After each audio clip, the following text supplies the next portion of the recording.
Could there possibly be an unequivocal mathematical proof that the Torah was given by a supreme being? A scientific proof? A proof that can be objectively examined using mathematics? The answer is yes. Believe it or don't, here it comes. It is well known that each letter in the Hebrew alphabet has a numeric value. For example, Aleph equals 1, Bet equals 2, Gimel equals 3, and so on. What is the connection between the numeric values of ancient Hebrew letters and scientific data of the 21st century? Apparently, words in the Holy Hebrew language convey more information than we thought. What information do we convey when we say simple Hebrew words like Uraeach, moon, or Shemesh, sun? Could NASA's scientific data about the size and the mass of these celestial objects be hidden within these words? What about the Hebrew names for colors? May they contain accurate scientific data about wavelengths and wave frequencies related to these names? Is it true that the size of Earth and the fact that it is round can be scientifically concluded from its holy Hebrew name, Eretz? What if the Hebrew names for silver, gold, lead, sulfur, and many others contain recently discovered scientific data about their atomic weights? Is it conceivable that values of orbital angular momentum, mass, and size of all planets in our solar system are hidden within their Hebrew names? Do Hebrew words like or, light, and kol, sound, conceal within their numeric values the speeds of light and sound? Could there possibly be conclusive scientific evidence that the modern cosmological timescale and the timescale of the Genesis creation narrative are compatible after all? Is it even possible to prove such claims using an accurate and conclusive scientific method? Get ready for an adventure. In this movie, the truth is being revealed, and it is incredible.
In the beginning, God created the heavens and the earth. Genesis 1:1. Earth, the Hebrew name of our planet, contains secrets. The secrets are being revealed. The word Eretz stores accurate scientific data equivalent to today's knowledge of Earth's diameter. And Earth's surface area and all the rest of Earth's geometrical and even non-geometrical properties. What about the Hebrew names for moon, Yereach, and sun, Shemesh? The secrets are encrypted within these words as well. What is the numeric value of the words? Moon, Yereach in Hebrew. Yud equals 10. Resh equals 200. Chet equals 8. 218 in total. Earth, Eretz in Hebrew. Aleph equals 1. Resh equals 200. Sadi equals 90. 291 in total. Sun, Shemesh in Hebrew. Shin equals 300. Mem equals 40. Shin equals 300. 640 in total. What are the current scientifically established sizes of these celestial objects? The moon's diameter equals 3,475 kilometers with a natural log of 8.1533. Earth's diameter equals 12,756 kilometers with a natural log of 9.4538. The Sun's diameter equals 1,391,000 kilometers with a natural log of 14.1455. Scientific data by NASA. Here is a summary of the data. Log represents the original number in a different format. Natural log uses e as a basis with a constant value of 2.71828. In fact, the number e is the default for log calculations. For example, if you open up your calculator and put the diameter value of the moon, i.e. 3,474.8 kilometers, and click on the In button on your calculator, the log e diameter value will be presented to you. For more information about log e, go to Wikipedia. It is suffice to say that due to some unique advantages that modeling in terms of log e affords, such mathematical modeling is commonly used by scientists and engineers in all branches of science and technology. Let us examine if the numerical values of the ancient Hebrew words for moon, earth, sun contain the formula to calculate the diameters of these celestial bodies. How? Using statistical analysis. First, we will mark the log diameter values, one set of data, on the vertical axis y, and the corresponding Hebrew numerical values, h and v, on the horizontal axis x. We then statistically examine if a linear relationship, a straight line, is formed between the 3 points produced by the two sets of data. The findings you are about to see are the first among many findings we will present during this movie, and it is all part of the studies and research done by Professor Chaim Shor. Here is a diagram with the diameter data by NASA. Let's examine it together, step by step.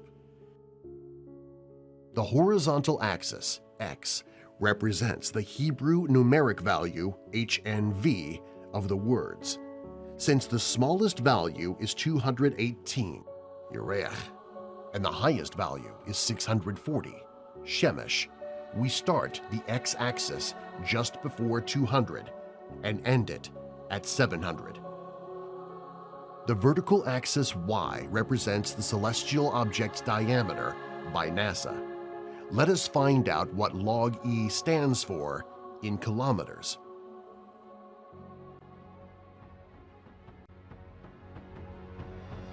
Now, let us pinpoint the data on both axes so that we may realize whether the resulting points form a straight line. Where is moon, Yereach in Hebrew, on the x-axis? As we saw earlier, Yereach has a numeric value of 218. And where is the diameter value for the moon on the y-axis? Let's mark the junction point for the moon. Now let's match Earth. Eretz has a numeric value 291, as we saw earlier, and Earth's log diameter given by NASA is 9.4538. Now let's match the Sun. Shemesh has a numeric value of 640, as we saw earlier, and the Sun's log diameter given by NASA is 14.1455. We will now add the name represented by each point to the diagram. Now, a big question arises. Do these points, synchronized on both axes, match a linear equation? In other words, do the points align about a straight line?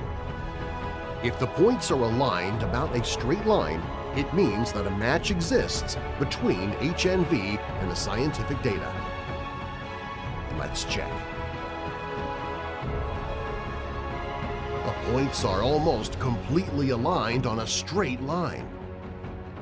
Soon, we will see Professor Shore's calculations of the linear correlation between HNV and the log diameter data and the probability to obtain this finding coincidentally.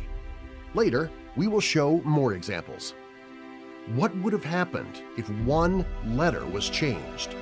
Say that instead of Shemesh, the Torah had the word Zemesh. The numeric value would have changed from 640 to 347. The word Zemesh would appear here, and as you can see, the connection and match to a straight line would be lost because a single letter was changed. What if another letter was different? Say instead of Eretz, we had the word Erish. The word Erish would appear here. As you can see, a single letter change is critical. 2 letters leads to chaos. But in reality, the Jewish Torah names are Eretz, Yereach, and Shemesh, and the real Torah names match the scientific data by NASA. The Jewish Torah was written over 3,300 years ago. The words Yereach, Eretz, and Shemesh are those commonly used in the Jewish Torah, and their HNV values are calculated in a simple and straightforward manner. Let us understand what we are looking at and ask important questions.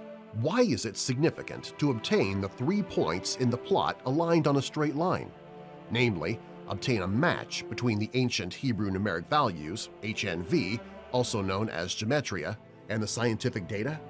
How large is the correlation match obtained between the Hebrew words numerical values, HNV, and the scientific data?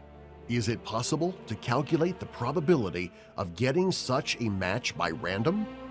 Professor Chaim Shore asked these very same questions and explored them mathematically. Quote a Professor Chaim Shore, "The fact that 2 sets of data form points that are aligned on a straight line has a significant meaning on its own.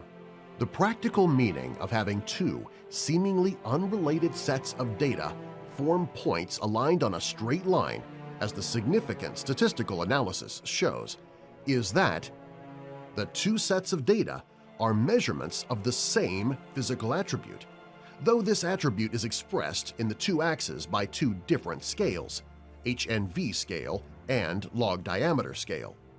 Using scientific measurements, there are always random deviations in empirical data. Therefore, scientists perform statistical analysis to determine that the 2 sources that had produced the 2 sets of data in fact maintain a linear relationship between them. This statistical analysis is termed linear regression. I usually explain the meaning of the straight line by showing an example of 2 different temperature scales such as Celsius versus Fahrenheit. Of course, a straight line would form. For example, Celsius versus Fahrenheit. As expected, obviously, a straight line is formed. What does it mean? It means that each point represents a single temperature value, only on different scales. Please note, the horizontal scale, Celsius, represents the vertical scale, Fahrenheit, and vice versa. For example, 100 degrees Fahrenheit equals 37.78 Celsius, and 37.78 degrees Celsius equals 100 degrees Fahrenheit. Conclusion: since Hebrew numerical values HNV and the log diameters of Moon, Earth, Sun form points aligned on a straight line, as the statistical analysis has shown, this means that HNV values represent the log diameters of these celestial objects, only on a different scale, the HNV scale. Quote of Professor Chaim Shor about the correlation between the two scales. The 3 points, Yereach, Eretz, Shemesh, are aligned almost exactly on a straight line with a linear correlation of 0.999. If the relationship was purely mathematical and not based on empirical observations, we would have obtained a correlation of 1. Quote of Professor Chaim Shor about the probability of obtaining this match by random. When the probability of obtaining certain findings by chance is smaller than 5%, significance level of 5%, we conclude that these findings are statistically significant. Scientists have been using this criterion for many years in all branches of the scientific investigation of nature. Using a statistical methodology based on computer simulation, explained in detail in my book, the probability of obtaining by chance only the finding related to Moon, Earth, Sun is 0.2%. End quote. In other words, a probability of 99.8% that this is not a coincidence, scientific and mathematical proof. Here is the histogram with the simulation results. Quote of Professor Chaim Shor: as explained in my book, only trios of words with slope ratios very near +1 would be considered as having a linear relationship. In reality, we find out via simulation that the slope ratios of trios of words produced randomly may vary from -100 to +100 and beyond. This means that the probability of a given trio of words produced randomly to have a slope ratio of +1 or thereabouts is extremely small, in fact, next to 0. End quote. We have only addressed the diameters thus far. What about the rest of the geometrical parameters, like volume, surface area, etc.? Quote of Professor Chaim Shor: since the diameter is represented by log diameter and a straight line has formed, a linear relationship must also be obtained for any other property of the geometric shape of the celestial objects, like surface area and volume. End quote. Let us quickly examine the match of HNV with log volume and log surface area, as they are supposed to match. Here is a plot with the volume data, kilometers cubed. The vertical axis Y represents the celestial object's volume by NASA. As always, the horizontal axis X represents the Hebrew numeric value, HNV. As you can see, we got a match on a straight line, this time for the volume of the Moon, Earth, and the Sun. Now let us see the HNV correlation to log surface area, as it is also supposed to be aligned, as it is part of the same geometric shape. Here is a plot with the surface area, kilometers squared. Once again, as expected, the linear correlation is obtained, this time to the surface area of the celestial objects. It turns out that numeric values of the ancient Hebrew words match actual sizes of the Moon, Earth, and Sun on any conceivable geometrical property of a spherical shape. This is due to the existence of linear correlation of HNV, not with the original diameter data, but with log diameter data, not a self-evident finding, perhaps bordering a miracle. This means we are looking at a scientific and mathematical proof that the source of the Torah knew not only the shape of these celestial objects, namely spheres, but also their sizes. But wait! Is it possible that Eretz, earth, Shemesh, sun, Uraech, moon, match not only the sizes of these celestial objects, but at the same time also their mass, using same HNV? Before examining mass versus HNV, let us understand something very important. Mass and size of a set of celestial objects do not have to be perfectly correlated. Obviously, the bigger the object, the larger its mass is expected to be, but objects of the same size can have different masses. For example, take two balls of the same size, one made of lead and another of paper. This means that the masses of the Moon, Earth, and the Sun could have been different without changing their sizes. A match between HNV and the masses of these celestial objects would therefore be very remarkable.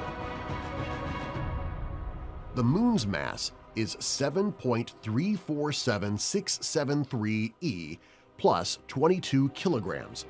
E plus 22 means 10 to the power of 22, with a natural log value of 52.6512. Earth's mass is 5.972190 E plus 24 kilograms, with a natural log value of 57.0491. The Sun's mass is 1.989100 E plus 30 kilograms, with a natural log value of 69.7652. Here is a summary table.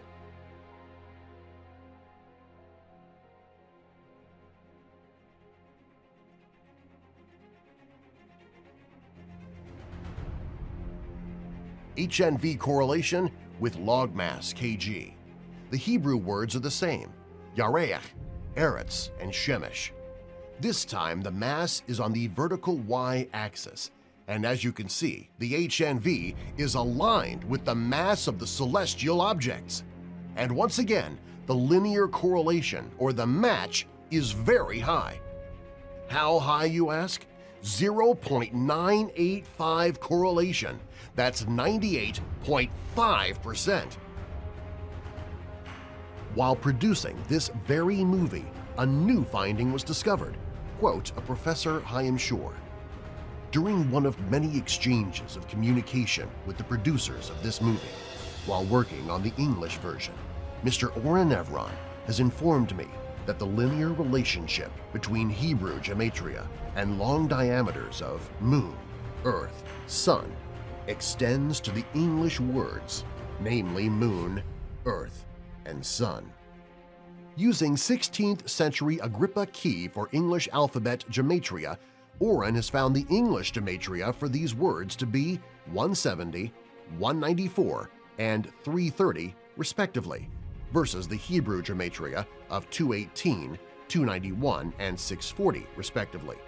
However, the English gematria values were found to be highly correlated with the log diameters of moon, earth, and sun. I was both stunned and excited with the news. It immediately dawned on me that this finding implies that the gematrias for the two trios of Hebrew and English words must be highly linearly correlated. Indeed, a statistical analysis produced a linear correlation of 0.999, as may be learned from the following plot. Values of Hebrew words are read on the horizontal axis, those of English on the vertical axis. HNV versus English numeric value for moon, earth, sun. As you can see, a linear match is formed. The new finding by Oren Evron opens up space for a whole new branch of investigative science yet to be explored. Furthermore, it has far-reaching implications for the validity of the much-researched hypothesis that ancient biblical Hebrew had been source to all current languages, and for how these languages actually formed. It is also highly reminiscent of the ancient story of the Tower of Babel, Genesis 11 verses 1 through 9.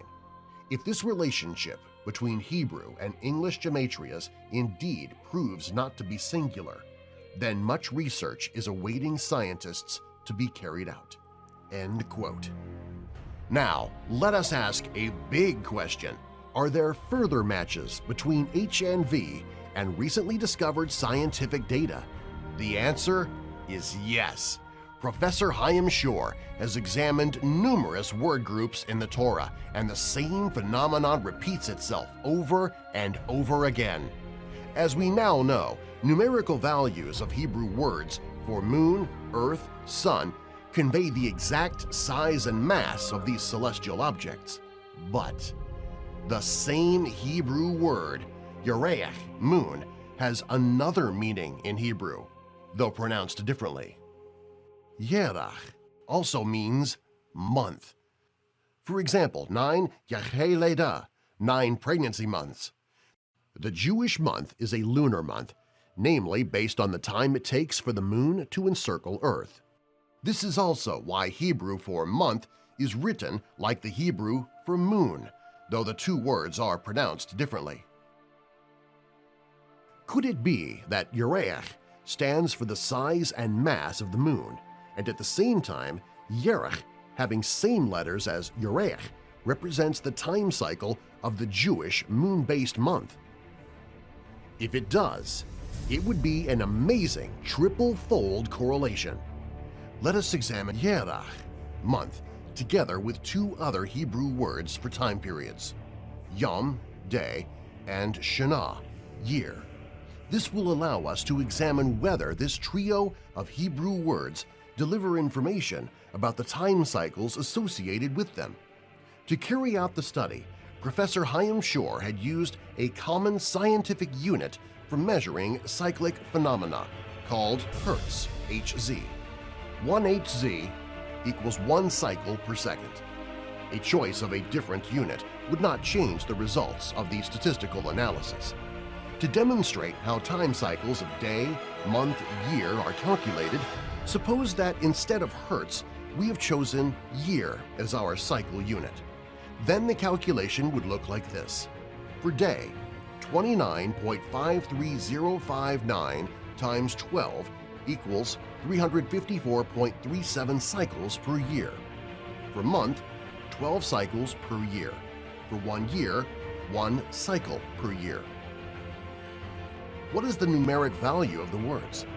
Day, Yom, Yud equals 10. Vav equals 6.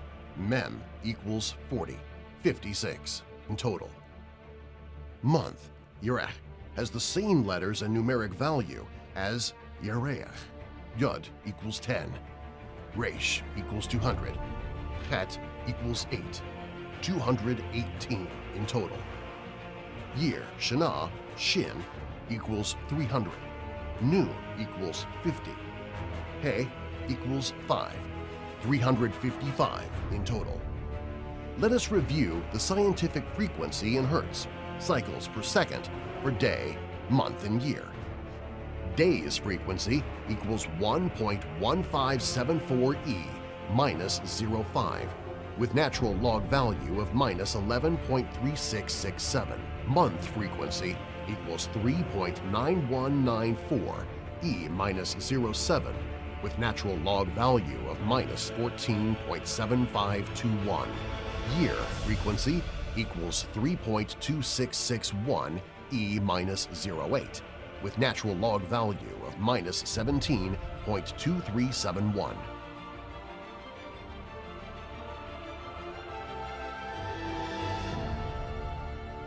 Here is a summary table.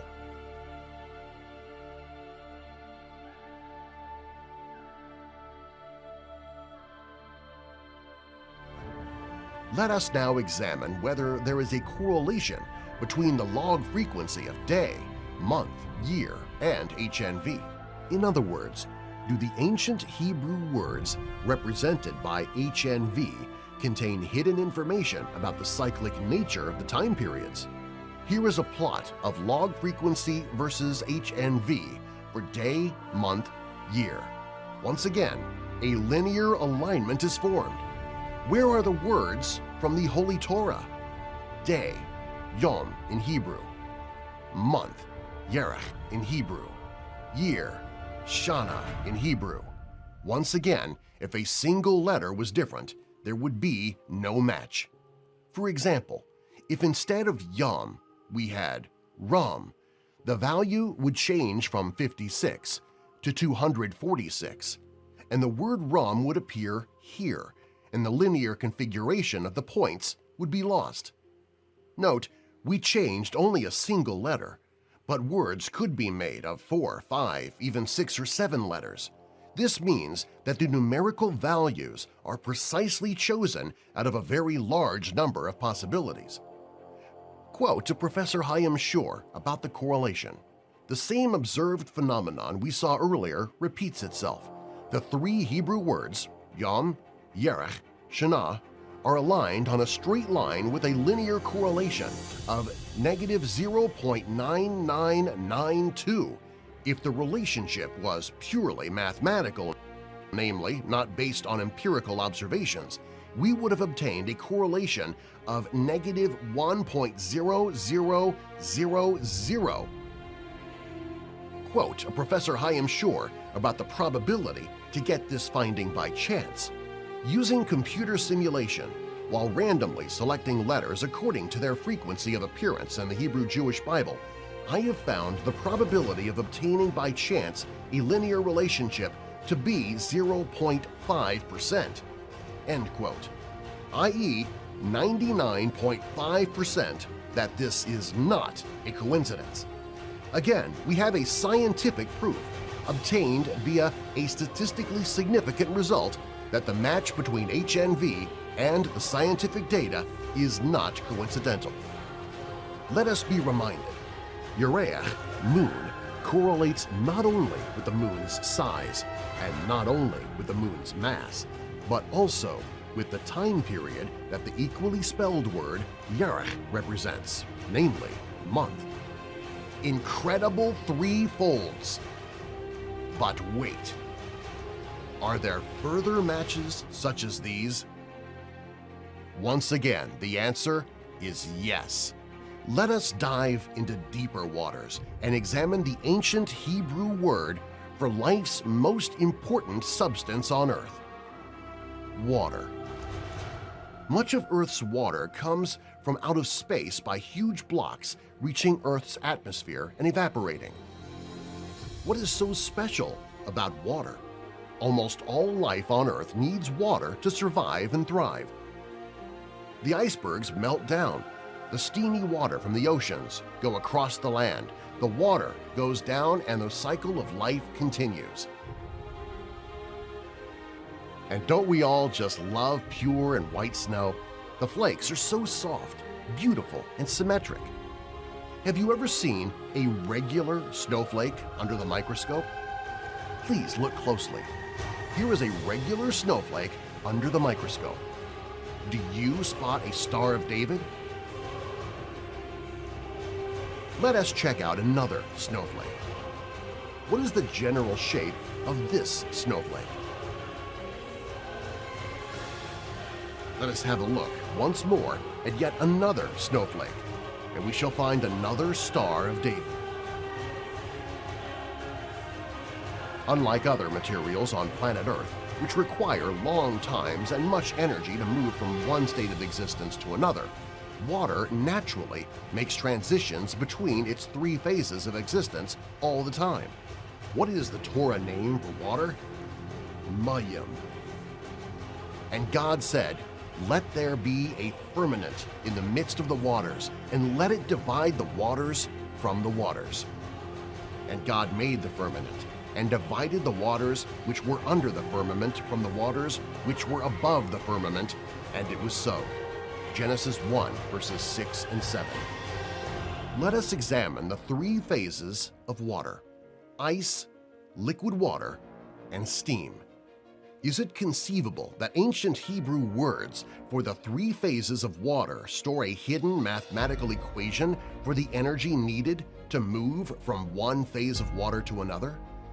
Let us address the Hebrew words for ice, liquid water, and steam. What is the numeric values of the words? Ice, Kerach, has a numeric value of 308 in total. Water, mayim, has a numeric value of 90 in total, and steam, kitor, has a numeric value of 325 in total. Now let's look at the scientific data, specific heat capacity, or SHC.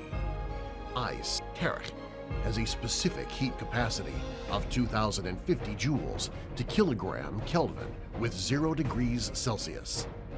Water, mayim, has a specific heat capacity of 4,181 joules to kilogram Kelvin with 25 degrees Celsius.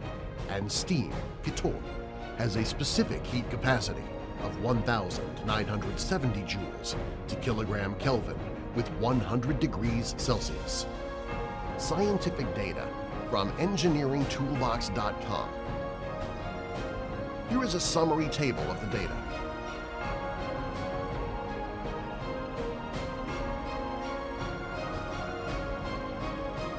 Here is a plot with the specific heat capacity data. This time, the vertical axis represents specific heat capacity. As you can see, a straight line is formed once again. Where is the cross point for the Hebrew names on this straight line? Water, mayim, ice, kerach, steam, kitor, and once again, the HNV is almost perfectly aligned with the scientific data. What does this mean? It means that the scientific data regarding the 3 phases of water are encrypted as intrinsic values in the numerical values of the respective Hebrew words. What is the linear correlation between the scientific data and the HNV? The linear correlation between data on the 2 scales is 0.9995. A purely mathematical relationship would have given a correlation of negative 1.0000. And there are further matches like these? Yes. Let us next examine various substances like pure metals or chemical compounds and see if numerical values of some basic chemical properties are stored within ancient Hebrew names for these substances. What are the Hebrew names that we may find in the Jewish Hebrew Bible? Here are a few examples: zahaf, gold; kesef, silver; oferet, lead; bladot, iron; gofrit, sulfur; gir, limestone; neter, sodium; sechuchit, silica, and more. Here is the HNV as it appears in the Jewish Torah text.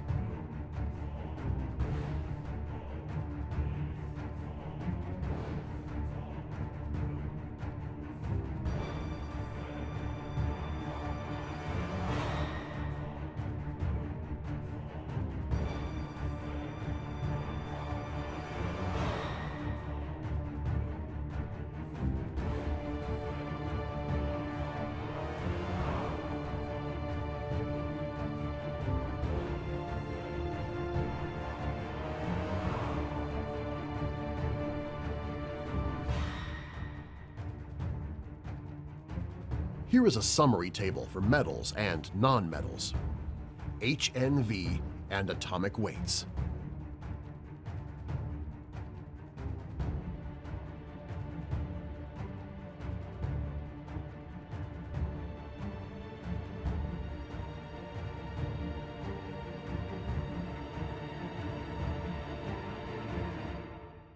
As we may realize, the scientific data and HNV values form points that are aligned on a straight line again.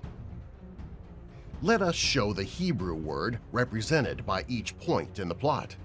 Gold, zahaf in Hebrew, has a Hebrew numeric value, HNV, of 14. Silver, kesef in Hebrew, has an HNV of 160. Copper, nechusha in Hebrew, has an HNV of 363. Iron, pladot in Hebrew, has an HNV of 514. This time, we are in the realm of atomic weights, comparing the words from ancient Jewish Torah to modern scientific information.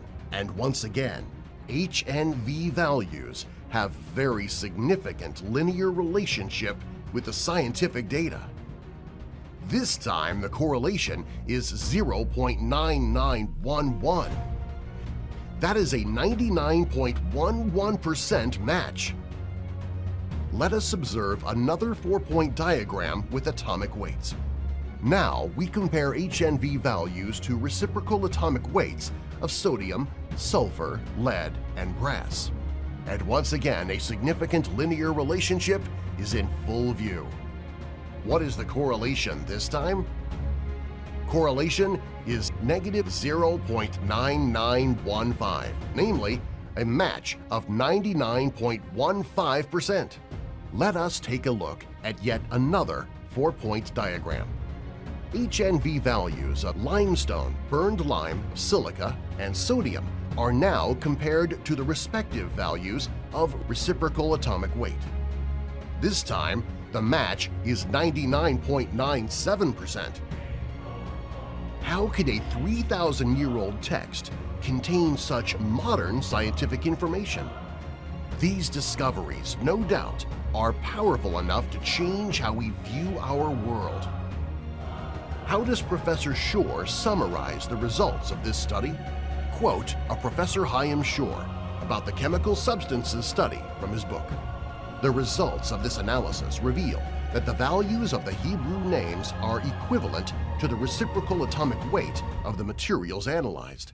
Namely, they represent the linearly transformed number of molecules per unit of mass, irrespective of how this unit is defined, or equivalently, up to a change in location and scale, the number of moles per gram. Let us speed up and address speeds. Let us see if the Hebrew words or, light in Hebrew, and kol, sound in Hebrew, represent the speeds of light and sound respectively. The speed of sound is about 1,235 kilometers per hour. Light is moving at the maximum velocity possible. Light travels at a speed of about 300,000 kilometers per second. Let us see Professor Shore's findings about the speeds of light, sound, and no movement at all relative to respective Hebrew words. If sound represents movement, obviously silence should represent rest or a state of zero movement. How extraordinary that in Hebrew a single word means both silence and zero movement. This Hebrew word is damama, derived from the same Hebrew word as damam, meaning silent but also being in a state of standstill. Here is the numeric value of the words. Light, or in Hebrew, has a numeric value of 207. Sound, kol in Hebrew, has a numeric value of 136. Stillness, damama in Hebrew, has a numeric value of 89. Here is the scientific data in MPS, meters per second. Light, or, equals 299,792,458 MPS, natural log of 19.52. Sound, kol, equals 343.26 MPS, natural log of 5.84. Stillness, damama, equals 0 MPS, natural log of 0.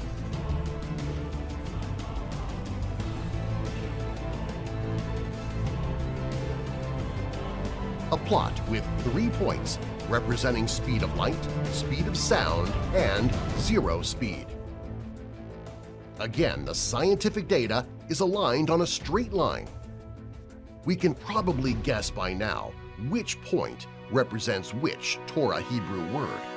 Damama, stillness, represents 0 speed. Kol, sound, represents the speed of sound.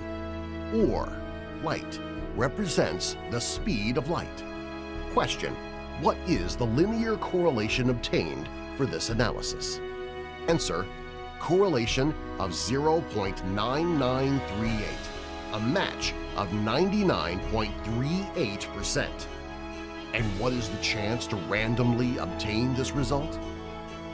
Using computer simulation, Professor Chaim Shore calculated this probability to be 0.769%. namely a significant result indicating confidence of 99.23% that this is not a coincidence. But wait, is there a natural phenomenon representing all varieties of light humans can see? Yes, the rainbow. Light is what allows us to see. A color is a light wave of specific length and frequency. However, all colors are still light and have the speed of light. Is there a naturally occurring phenomenon that produces sound, occasionally with a sonic boom shockwave and frightening intensity? Yes, thunder. Is it conceivable that Ram, thunder in Hebrew, and Keshet, rainbow in Hebrew, also represent the speed of sound and light, respectively? That would be remarkable. Rainbow, Keshet in Hebrew, has a numeric value of 800. Thunder, Ram in Hebrew, has a numeric value of 310. Stillness, Demama, has a numeric value of 89, as we saw earlier.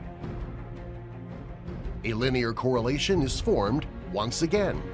Demama, Ram, Keshet. This time, we have a linear correlation of 0.9999. That's a 99.99% match. All of these diagrams give us an objective, scientific, and mathematically validated evidence that modern-day scientific data had been known to the Jewish Torah giver. Since the speed of sound and the speed of light are encrypted in the Hebrew names, do Hebrew names for colors, as clearly specified in the Jewish Hebrew Bible, convey also the respective wavelengths and wave frequencies of these colors? Here is a table of wave frequency and wavelength of the visible colors. Quote to Professor Chaim Shore about a color names study. For this study, we have selected 4 colors with indisputable meanings regarding their biblical Hebrew names. Tzahov means yellow in Hebrew. Yarakon, green. Techelet, blue. Argamon means magenta, i.e. deep purplish red. Here is the HNV value of the words. Yellow, Tzahov, 97. Magenta, Argamon, 294. Green, Yarakon, 366. Blue, Techelet, 850. Here is a summary table of wave frequencies, mid-values at HNV.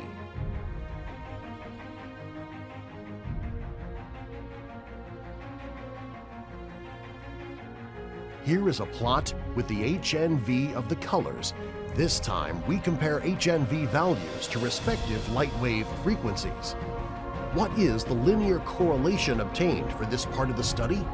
Linear correlation of 0.9981, which means a match of 99.81%. Please note that Professor Shore had conducted other analyses regarding ancient Hebrew names for colors, all resulting in appreciable linear correlation between HNV values of Hebrew color names and their wave frequencies or wavelengths. A note from the producer of the movie, Mr. Ora Nevron. We made this movie because we love people and want Earth to become a better, more loving place, and people deserve to know the truth, which in turn can help us achieve this goal. Producing this movie has been both intense and enlightening. The studies carried out by Professor Shore are so impressive that we wanted to show everything. However, squeezing the roughly 300 pages of his book into a single movie is not an easy task, more so as we are well aware of the huge importance of the results obtained in these studies. We are proud to be in the position of producing this historical movie, and as you proceed viewing it, you are in for yet another surprise.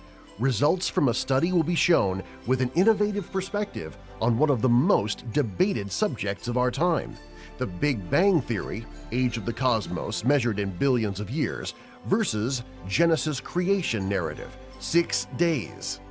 After addressing earlier Moon, Earth, Sun, we ask ourselves naively, what about the rest of the solar system? Is it possible that values of the angular momentum, mass, and size of every planet in our solar system are also hidden within Hebrew names for these planets? The answer is yes. Let us find out the hidden information residing in the holy Hebrew names of all planets in our solar system. But first, we need to understand how the professor knew which biblical name belongs to which planet. Quote of Professor Chaim Shor about the planet's Hebrew names. It is widely accepted that Eretz is Hebrew for Earth. There are 8 more words in the Bible that obviously refer to planets or to known constellations, groups of stars. However, there are 2 more biblical Hebrew names for planets recognized by both Bible academic researchers and Jewish traditional interpreters. Therefore, out of the list of 9, we have in total 3 validated names, sorting in an ascending order 2 lists, that of the numerical values of the biblical Hebrew names and that of the equatorial diameters, including Pluto, that has recently been deleted from the list of planets. We have encountered an amazing surprise. All 3 planets with validated names, Eretz, Earth, Shachar, Jupiter, and Mezar, Venus, occupy the same serial positions in both lists. The chance of this match to happen by random is extremely small, 0.2%. This means that the professor has, to a large extent, validated using statistical calculation of probabilities that the entire list of Hebrew names for celestial objects is a list of names for the planets. We are used to the English names for the planets. What are the names according to Jewish Torah? Mercury, Chema, Venus, Mizar, Earth, Eretz, Mars, Ksil, Jupiter, Shahar, Saturn, Teman, Uranus, Aish, Neptune, Ash, Pluto, Kohav. Let us examine the planets' mass values versus their respective HNV values. Is it even feasible that we find all points formed by the 2 sets of values, mass and HNV, aligned on a straight line? Let us see a summary table for HNV and the scientific data by NASA. Here is a summary table for our solar system.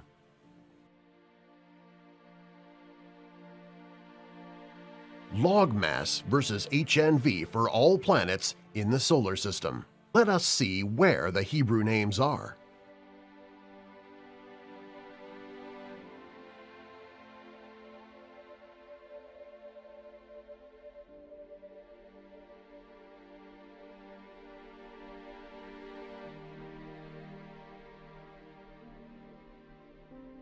The statistical analysis shows that all points in the plot are aligned onto the same line. What are the odds? Slim. Extremely slim. We will soon see the professor's calculation for the probability of obtaining this alignment by chance. What is the linear correlation between the 2 sets of data, log mass and HNV? Correlation of 0.9776. That is a 97.76% match. This study is indeed revolutionary. If the findings of this study become common knowledge, they may change forever the common perception of the Hebrew Bible and the way humanity looks at the world. Let us next find out if HNV values also correlate with the sizes of the planets. As we saw earlier, objects of same size can have different masses. Therefore, it would be double-fold more stunning if a significant correlation is found also for the planets' sizes. Here is a plot of all 9 planets' log diameter data by NASA with corresponding HNV values. Again, the points are aligned on a straight line. We conclude that HNV values represent not only the planet's mass but also their sizes. And what is the linear correlation between the log diameter and HNV? Correlation of 0.9825. That is a 98.25% match. But hold on, is it possible that the ancient Hebrew numeric values also match the recently discovered orbital angular momentum? Please note that 2 planets of particular size and mass can have any orbital speeds, i.e., it does not have to match the size nor the mass of the planets. Again, a straight line is formed. Just sit back and take a look at this miracle. And what is the correlation between HNV values and the natural log of the planet's orbital angular momentum? 0.9812. That is a 98.12% match. A threefold match is found between Hebrew words of the Jewish Torah and data collected in the space age. Mass, size, and orbital angular momentum, they all align on a straight line with very large correlations with HNV. What are the odds, you might ask? Quote of Professor Chaim Shor about the probability. Probabilities of obtaining these alignments of the 9 points by chance alone based on linear regression analysis are log mass versus HNV 0.0005%, log diameter versus HNV 0.0002%, log of the planet's orbital angular momentum versus HNV 0.0003%. We now proceed to address one of the most disputed and debated subjects in history: the scientific cosmological timeline of various events mentioned in the Genesis creation story and the respective timeline of the 6 days of creation. According to Big Bang theory, the first to appear in the just-created universe is light, also known as electromagnetic radiation. When scientists refer to light left from the Big Bang, they do not mean human visible light. That constitutes just a small fraction of the electromagnetic radiation. Quote from Wikipedia light entry. In physics, the term light sometimes refers to electromagnetic radiation of any wavelength, whether visible or not. In this sense, gamma rays, X-rays, microwaves, and radio waves are also light." End quote. According to Big Bang theorists, the beginning of time itself was just about when light started showing up in our universe. Quote from Wikipedia entry Big Bang: "Space was contained in a single point from which the universe had popped up and has been expanding ever since." End quote. The obvious major difference between the two timescales, the biblical and the cosmological, is in the time unit used, the biblical day of creation versus the scientific giga-year, namely a billion years. What is a day in Genesis if there was yet no earth and no earthly evening and morning? Day in the Torah means more than what most people think. Is it conceivable that the two timescales, the biblical and the scientific, are coordinated in some sense? How do you even examine such a puzzling conflict between the two timescales? How do you reconcile them? One of the most intriguing studies conducted by Professor Chaim Shor has addressed the relationship between the timescales of Genesis and cosmology. Here is an illustration of how the Big Bang and the cosmological timescale looks like.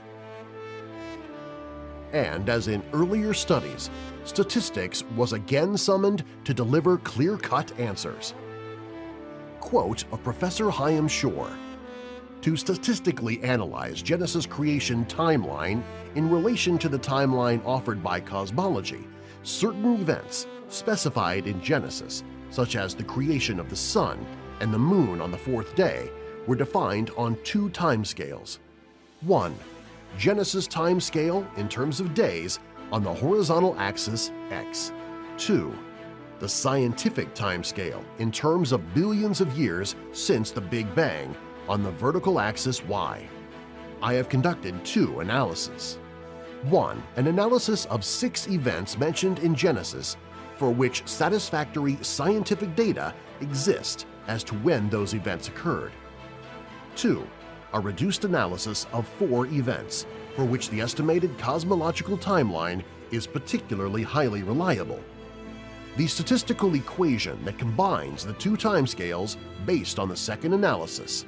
This equation appears in Figure 22.2 of my book is TS equals negative 2.940 plus 3.0007 TB, where TS is cosmological time in billions of years since the Big Bang and TB is Genesis time in days. The probability of getting this finding by random is 0.01%. In accordance with ancient Jewish tradition, which places an occurrence time of an event with specified time period at the end of that period, the analysis here assumes that all specified events have occurred at the end of the specified day.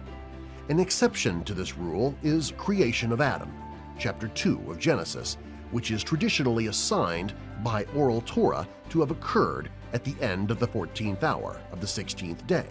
See details in section 22.5.1 of my book. The present equation is extraordinary on 2 counts. From this equation, we deduce that day in Genesis is equivalent to 3.0007 billion years. Note that this value had been obtained automatically from the computer, namely directly from the statistical analysis of data. On a personal note, in all my years of engaging in statistical analysis of empirical data, both within academia and outside, I do not recall ever obtaining a statistical estimate so accurate as to have 3 zeros after the decimal point. 2. According to the derived equation, the start time of creation, TB equals 0, is 2.940 billion years prior to the Big Bang. This value may well be connected to recent discoveries in the universe of dark matter and dark energy, and it is also consistent with the depiction in the second verse in Genesis. The earth was without form and void, and darkness was on the face of the deep. Genesis 1:2. This verse implies that after the beginning of creation and before light was created, and God said, "Let there be light," Genesis 1:3, there was a period of darkness in our universe. Based on the statistical model, I am offering in my book, section 22.4.3, a scientific prediction that in the near future, cosmologists may reach the conclusion that dark matter and dark energy comprising most of existent matter and energy in the universe have preceded the Big Bang, let there be light, by almost 3 billion years. Time will tell. Here is a summary of the data. The creation of light, according to scientific data, accrued 13.7 billion years ago, or 0.0003 billion years after the Big Bang started. The creation of the Sun accrued 4.57 billion years ago, 9.13 billion years after the Big Bang. The creation of the Moon accrued 4.53 billion years ago, 9.17 billion years after the Big Bang. The creation of man, according to science, accrued 0.0002 billion years ago, 13.6998 billion years after the Big Bang. One of the findings of Professor Chaim Shore comparing the modern cosmological timescale with Genesis timescale. Let us inspect this plot together in order to understand what we are observing. The cosmological timescale is presented by the vertical y-axis in terms of billions of years. The horizontal axis x represents Genesis creation days. The alignment is clear. The two scales are linearly correlated. The Big Bang, first appearance of light, formation of the moon and the sun. Even though the two events seem to be represented by a single square, we are in fact observing two squares so close together that they are indistinguishable from one another. The first appearance of man on Earth. Let us show cosmological times for each event.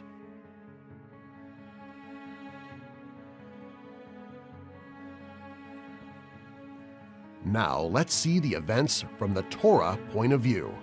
Day 1. God said, "Let there be light." Fourth day, and God made two great lights, the greater light to rule the day, and the lesser light to rule the night. As you notice, not only is the creation of the moon and the sun on the fourth day, they are also mentioned in the right order of their creation, first the sun and then the moon. Sixth day, God created man in his own image. In the image of God created he him. Male and female created he them. We have 4 points aligned on a straight line.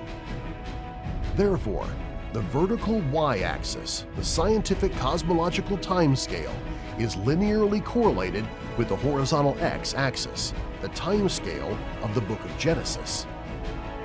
How large is the correlation between these two timescales? 0.9998. That's a match of 99.98%. And what is the probability of getting this match coincidentally? 0.01%. The numbers speak for themselves, don't they? Finding such a match between the two timescales in the most famous book in the world, written over 3,000 years ago, is by all means a true miracle.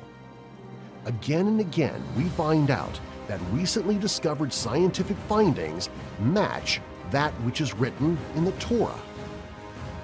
Quote of Professor Chaim Shor: "How could such different timescales, derived from two so different modes of observation upon the world, be yet so compatible with one another?" End quote. In conclusion, let us present in a concentrated fashion some of the results obtained by Professor Chaim Shor via computerized simulation. The professor ran a computer simulation where sets of words had been generated with same number of letters as the original Hebrew words. Letters were sampled randomly by the computer according to their frequency of appearance in the Hebrew Jewish Bible. Out of the generated sets, the computer picked up those which had numerical values aligning on a straight line, and that allowed the professor to accurately estimate the probability of having a set of words aligning on a straight line by chance. Here is a summary table for a sample of Professor Shor's studies.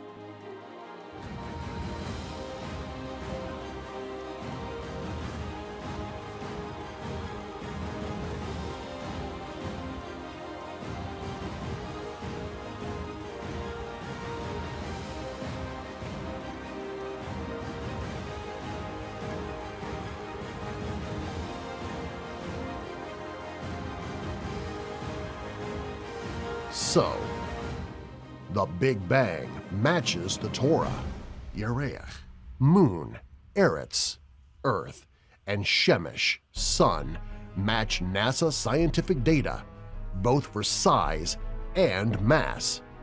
And also Yom, day, Yerech, month, and Shana, year, match the scientific data of the time frequencies. And all scientific data by NASA for all planets in our solar system match the HNV values of the words. for the size, the mass, and the orbital angular momentum, and the secret of the speeds of light and sound match the HNV of Or and Kol, light and sound, and Keshet and Ra'am, rainbow and thunder, and the names for colors in the Jewish Torah have the wave frequencies embedded within the HNV values of the words, and water-specific heat capacity is found in HNV values of the words depicting the three phases of water, and the metals and the chemicals mentioned in the Jewish Torah have HNV values corresponding to the atomic weights of the substances that they represent. Each of these matches has a very important and significant meaning on its own. But what is the probability of getting all of these matches coincidentally? The answer: this probability is virtually non-existent. There is zero probability of getting all these results by chance. Now let us understand one very important thing. There is a deeper meaning emerging in front of our eyes. Know therefore this day, and think in thy heart, that the Lord, He is God in heaven above and in the earth beneath, and there is no other. Deuteronomy 4:39.